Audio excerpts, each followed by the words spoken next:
ng bayan, maasahan anumang panahon. Magandang araw po sa ating lahat. Narito ng pinakuling update sa magiging lagay ng ating panahon sa mga oras na ito at sa mga susunod na araw. Sa kasalukuyan ay umiiral na ang northeasterly wind flow sa ilang bahagi ng ating bansa at intertropical convergence zone naman ang nakakaapekto sa iba pang parte ng ating kapuluan. Makakaranas ngayon ng maulap na kalangitan na may mga kalat-kalat na pagulan at thunderstorms dulot ng northeasterly wind flow. Ito yung malamig na hangin mula sa hilagang silangan at ito yung pasimulang bugso ng amihan season sa ating bansa. Nakakapekto ngayon sa bahagi ng Quezon Province at Aurora.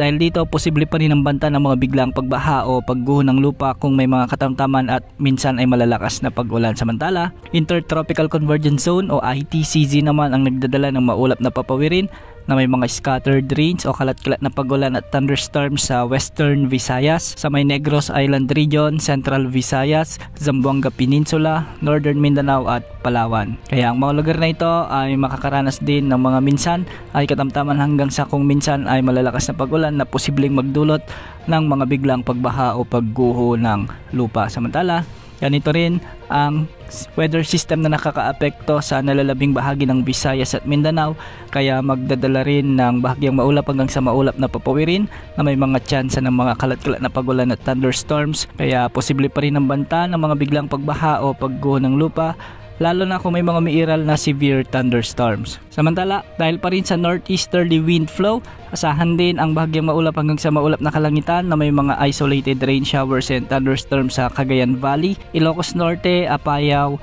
at ang mga lugar na ito ay posible pa rin makaranas ng mga biglang pagbaha o pagguho ng lupa kung may mga umiiral na severe thunderstorms. Sa Metro Manila at nalalabing bahagi ng Luzon, ay kung may mga pag-ulan mga ngayon, dulot ito ng mga localized thunderstorms at posible din ang bandal ng mga biglang pagbaha o pagguho ng lupa, lalo na kung may mga umiiral na severe thunderstorms. Para sa lagay ng mga pag-alon sa ating mga karagatan, ang mga karagatan sa northern at eastern portions ng Luzon ay posible pa rin umabot ng mga pag-alon hanggang 1.8 meters. Ganitong pag-alon rin ang posibleng maranasan ng ating mga kababayang pumapalaot o mangingisda sa southern section ng Mindanao. Sa nalalabing baybay ng bansa, posible rin ang mga pag-alon hanggang 1.2 meters.